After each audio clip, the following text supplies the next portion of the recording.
The views and opinions expressed on the Nova Society are those of the panelists and guests and do not necessarily reflect the views or opinions of the Phoenix Research Institute or any institution which any panel member is associated. Reproduction or dissemination other than for the purpose of education or information without the express written permission of the Phoenix Research Institute or Nova Society Media is strictly prohibited. Welcome back to the Nova Society. I'm your host, Dr. Brooklyn Ann Weldon, and I'm here with Dr. Scott Gershwer and Dr. Mark Bound, our regular panel. And today, the two doctors will be answering listener emails. And we have a question from Cindy from Denver, Colorado. Cindy asks, so I hear that Trump is not going to have his cabinet appointment go through the FBI checks. Any idea why? Is this legal? And what appointment? Uh-oh, I hear laughing. And what appointment concerns you most? Maybe it should be what appointments concern you most. Thank you. Thank you for the question. And we're not laughing at the listener. We're, the general question of why, because none of them probably could pass it. I mean, I'm pretty sure Trump couldn't pass it. So. I'm almost positive that Trump couldn't pass it. That's it. Is it legal? Yes. I don't believe that there's a requirement. The one thing that I think that he's trying to push that would not be legal would be not requiring Senate approval. It is the Senate's job to advise and consent. So, there's this idea of, off-time appointments. And even the new leader in the Senate, Republican, is against that. He is not a fan of that because that does take an awful lot of power away from what the Senate does. It's a part of their function. And I think that it's also a signal that there is some concern over some of these appointments, and even the Republicans who control the Senate are concerned by some of them and are pretty much going to insist that they run through the process and be at least somewhat vetted before they take the job. Because to me, it just signals that if they were all in on this Trump thing, they would have said, "Yeah, fine, go ahead. We're going to be recess appointments, do it." But saying that they don't want it, that tells me that there's some concern there for some of these appointments. There should be some concern about a whole bunch of these appointments, but that would be my thought onto it. Well, I'll just take another tack on that, which is that Trump has got a lot of animosity towards the FBI. The FBI has done its job, which includes conducting raids on Mar-a-Lago, confiscating material that they found there that is contraband and not supposed to be in his hands, and that Trump resents that. I would say that it's probably less important to think of whether there will be FBI checks on the Trump administration or whether there will be an FBI at all in the Trump administration. That is a very good possibility. And I think that this all goes back to these are cabinet level appointments, which gives them access to a lot of very, very sensitive information. It's bad enough you've got Donald J. Trump who can't keep his mouth shut and shows off and gives away secrets just to make himself feel better. There are some of these cabinet appointments that may fall under the same umbrella, people that just simply, the access that they have to this information would be dangerous to the country. I really think that that's one of the things with the idea of the FBI doing the checks, because when they do the checks, they're actually checking to see for these appointments. This is a serious vetting process. What are your vulnerabilities? Who are you vulnerable to that might be able to manipulate you in one way or another? And if you look at some of these appointments, some of them we don't know enough about. I mean, Tulsi Gabbard, I couldn't honestly tell you who could manipulate her. RFK Jr.? Yeah, probably. Donald Trump, sure, no problem there. But I mean, some of these appointments that you're getting in there, that idea of understanding where their vulnerabilities are, which gives you that ability to mitigate those vulnerabilities beforehand or keep an eye out for the potential of a vulnerability. And not having the FBI reports on these people is dangerous. And I think that's one of the things, another thing that the Senate is looking at. If you're not going to let the FBI do it, maybe we have to do it. And hopefully these won't just be what they normally are, which is just a horse and pony show, where if you've got a Republican or even a Democrat as the president, and you've got a Republican and a Democrat Senate, it's basically just a horse and pony show. They're going to approve whoever. These will be interesting to watch, in my mind. These will be extremely interesting to watch to see exactly how the Republicans in the Senate approach this process. Do they approach it seriously? Do they approach it not from bending the knee to Donald Trump? And if so, I think that's going to be a very big tell as to how nervous the Republicans truly are. So in the first Trump administration, if you remember, Jared Kushner couldn't get FBI clearance. And he wanted to play a big role in his father-in-law's White House, but he had to wait until Trump was actually president before he could take on those roles. And once Trump was sworn in as president, he simply waived the requirement, which I guess the president can do, to allow Kushner to get the clearances that he needed to do his job, as such as it is, along the lines that Trump wanted him to do. So I'm guessing that that's probably going to be the same thing that they're going to do this time. They're not going to get classified briefings, which is crazy, because there's a lot going on in the world right now, and you would prefer this Trump administration hit the ground running than not know what's going on. And a lot of stuff that we don't know that's going on and they know is going on. And right now they know about as much as we do, which is scary. But then the second part of it is that, I think he's already said that he's going to get rid of Christopher Wray and appoint somebody else to lead the FBI. And I think that, again, the FBI as we've known it probably won't exist anymore. And other, like, I could even see what's Betsy DeVos's brother's Eric Prince running a quasi FBI type operation for the Trump administration, which is completely based on the idea that he's a loyal Trump supporter and would investigate anybody Trump tells him to investigate and do anything that Trump tells him to do, and do it with great glee, not, kicking and screaming. So yeah, that's kind of the, again, it's the normalization of Trump that I find most frightening about the situation that we're in right now. It's the fact that the Senate is going along with it. It's the fact that the media more or less is going along with it, that the people of the United States think that this transition is going very smoothly, which is quite insane if you think about it. It is not going smoothly. People are being advanced into positions that they have no business being in. Apparently, they don't have the self-knowledge. I mean, if somebody offered me, like, hey, why don't you be the Secretary of Defense? I'd be like, yeah, I thanks very much, but I'm just not qualified for this job. I don't know how Pete Hegseth can say, yeah, I'm the right guy for that job. It's crazy to me.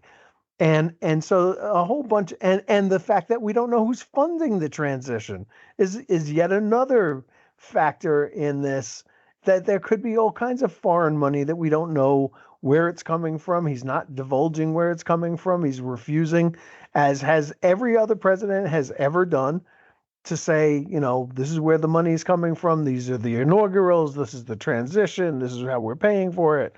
None of that is happening.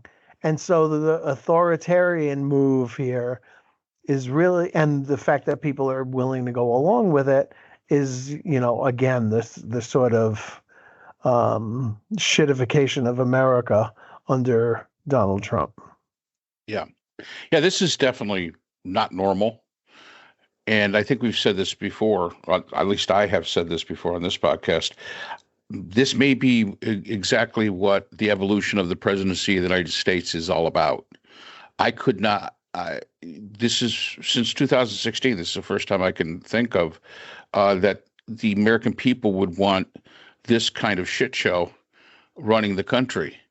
I mean, this cabinet that he's putting together is obviously quite unqualified, number one, and is made for prime. It's kind of, I hate to say this to poor Saturday Night Live, they're truly the not ready for primetime players. These are, some of them may be serious players, but way out of their league. This is what we're getting now. The question is how bad is this going to impact the United States and its position in the world going forward for these next 4 years and then beyond? And will the country come back to its senses? As we were talking in between in the break, Scott said the most surprised person was probably Justin Trudeau. With tariffs on all this stuff coming out of Canada. Where is that coming from? I mean, it's these kind of things. Doing something not because it's the smart thing to do, but just something to do. Action just for the sake of action is not always a good thing. Has to be thought out. But who knows? Maybe some of these people will do a good job. I would be really afraid of. I think one of the questions asked, what? Yeah, I know. I think one of the ones. How is that even possible? I don't know. Maybe at least Stefanik will do a good job. I don't know. I mean, it's. I do think that Donald Trump is not the president of the United States, but president in name only. I think the real runner of the show is probably Elon Musk, and that's. Look out, NASA. You're probably next on the chopping block as well. But it's hard to pick somebody that's going to do a good job out of this group. I guess we'll have to see. Thankfully, Matt Gaetz dropped out of being the Attorney General. That was absolutely insane.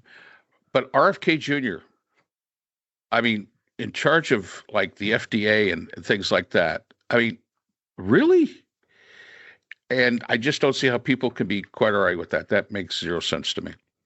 But people seem to have accepted that. I mean, he ran for president, and enough people were supportive of him that he, including yourself, by the way, that he got to 10% of the primary vote at one point or another.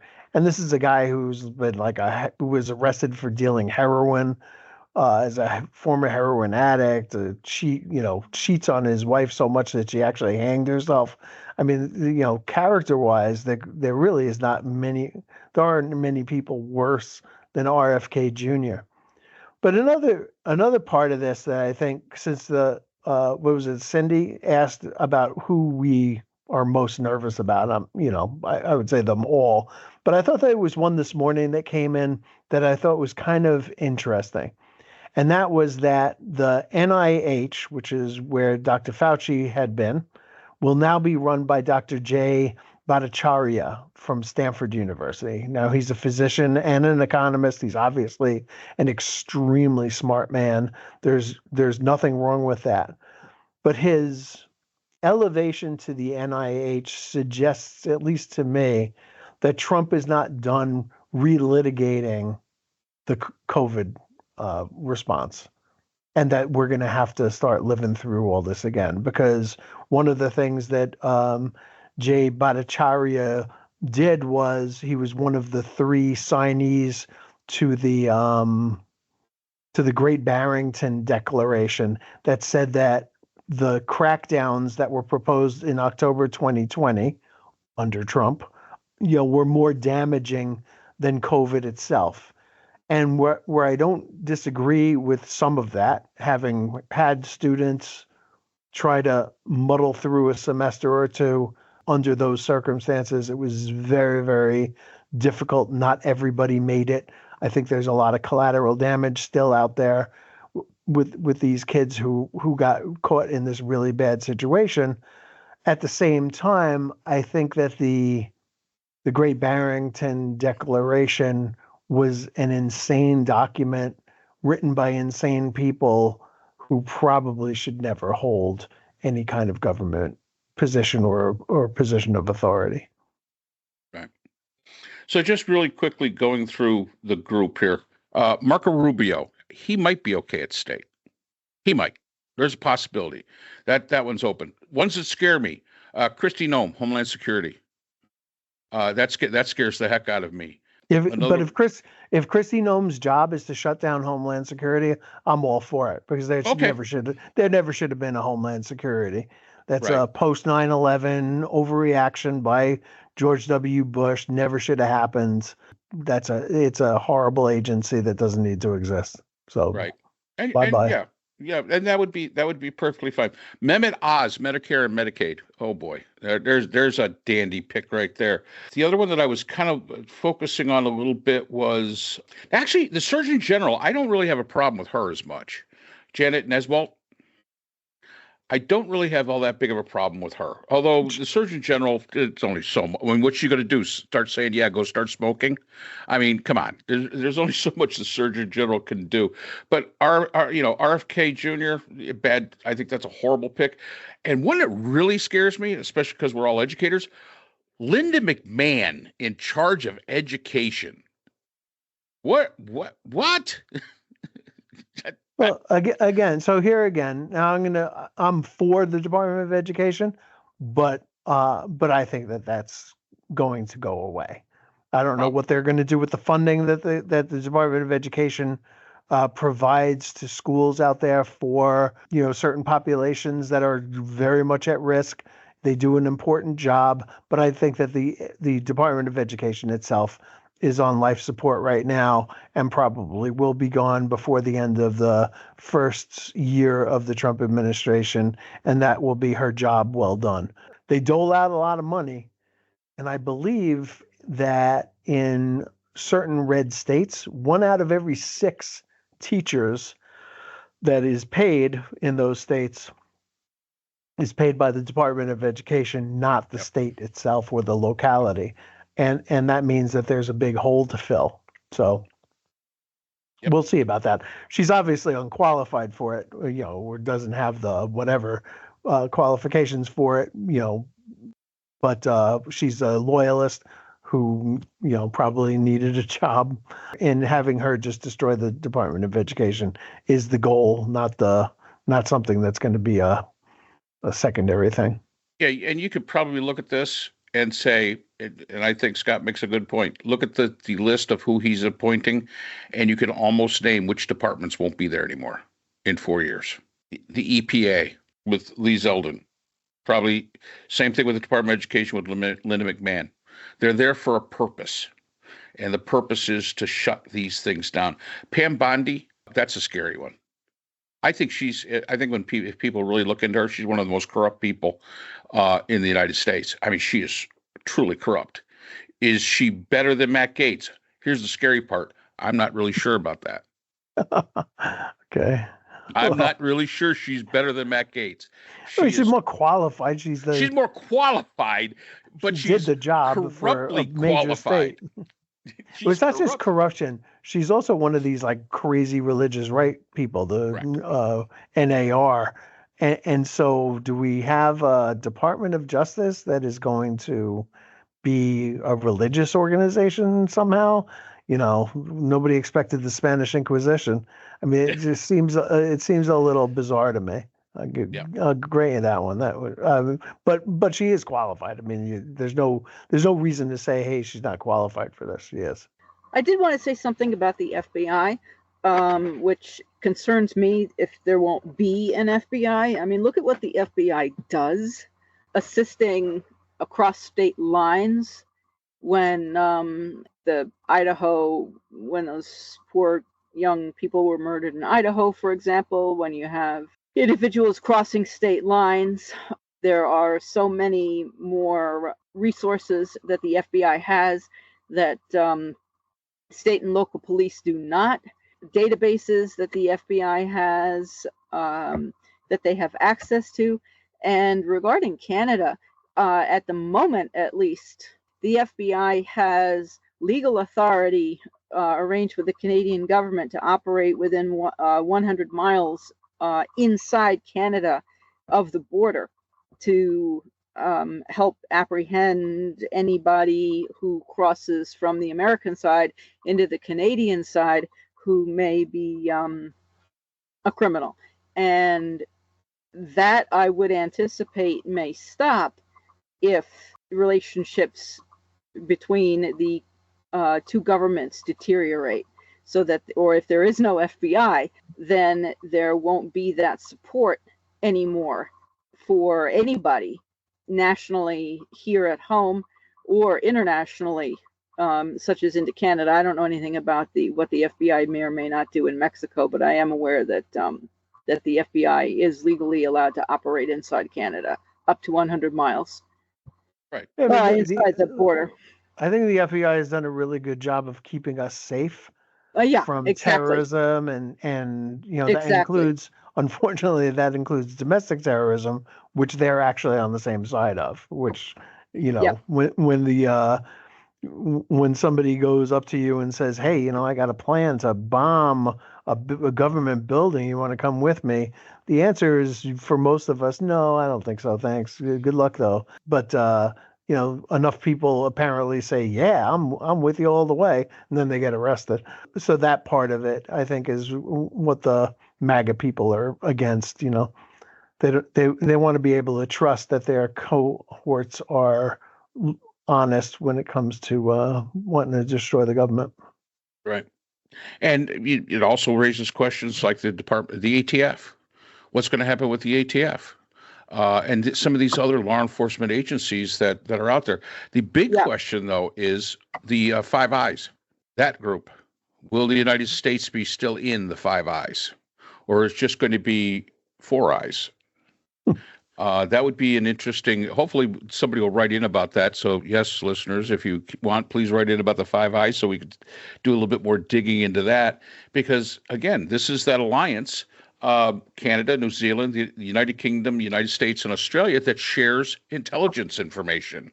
As far as I know, sorry to cut you off, there is consideration among the other members of the Five Eyes that with Tulsi Gabbard in place, they are considering how much they can share and whether they can not share with the United States because they are concerned, but we're such a large country that it's an important country that it's going to be very, very difficult to cut us out of intelligence. But at the same time, with Tulsi Gabbard, whom no one trusts, because of her connections and support for Syria and her connections with and support for both Putin and Syria. She's not trusted. Trump is not trusted.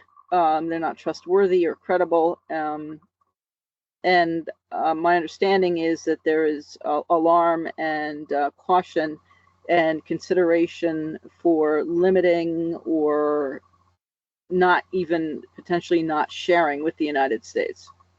And this is important equally for the United States as it is for those other countries. New Zealand and Australia, right on China's doorstep. It'd be really a big shame to the United States and our security if we're that worried about it, if we were not getting reliable information from those two countries who are right there on the doorstep of China. So that's, again, the consequences of the choices that you make. Yep. So thank you, Cindy. And thank you to you both. And we will see you again on the Nova Society. So that's all the time we have for today's episode. The Nova Society is a production of the Phoenix Research Institute. We'd like to thank our sponsors for this episode: BH Conflict Resolution Services, a full-service dispute resolution firm offering expert and cost-effective mediation services to couples, groups, and businesses. BHCRS can be reached at www.bhcrs.com. We'd also like to thank our podcast partners, Buzzsprout, who hosts the Nova Society, Audacity, our editing partners, and Podkite, who does all of our analytics. IHeart Radio, where people get their music and podcasts, Apple iTunes, the largest source for music and podcasts on the internet, Spotify, the most popular source for the Nova Society. The Nova Society is available on all of these and other quality platforms. We'd like to thank all of our listeners. Without you, the Nova Society would not be possible. If you have a comment, question, or would like to be a guest on the Nova Society, we can be reached at nova.society.podcast@gmail.com. Always remember, the power of society is knowledge. So for Dr. Scott Gershwer, Dr. Priscilla Hobbs, Dr. Brooklyn Ann Weldon, and all of us here at the Nova Society, I'm Dr. Mark Bound. Be well, and we hope to see you again next time.